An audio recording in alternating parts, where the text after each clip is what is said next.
सिंध जी ज़मीन सिंध जी मिल्कियत आहे या सिंध जा ॿेट सिंध जी मिल्कियत आहिनि। इन सिरे हेठि ही सिंध टीवी जेको सिंध जे अंदरि जो ऐं सकाफ़त जो ॾींहुं मल्हाए रहियो जो जेको फ़ैसिलो कयो, इहो सिंधी माण्हुनि जे दिलि वटां आहे, सिंधी क़ौम जे जज़्बनि जी तर्जुमानी करे थो।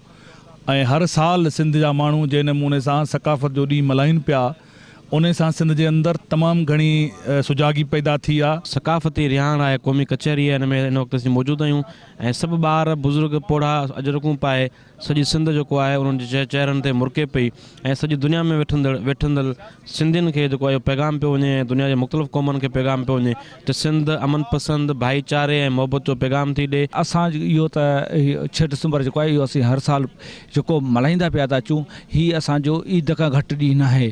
ही असां जेको हर ॻोठ में राज में भाग में बिरादर में भाइरनि में सभ में इहो असां तमामु सुठे नमूने तयारी थी रही आहे। सकाफ़ती ॾियारो असांजे लाइ ईद मिसल आहे ऐं असांखे पहिरीं त फ़ख़्रु आहे त असां सिंधी आहियूं ऐं हिन धरती जा वारस आहियूं।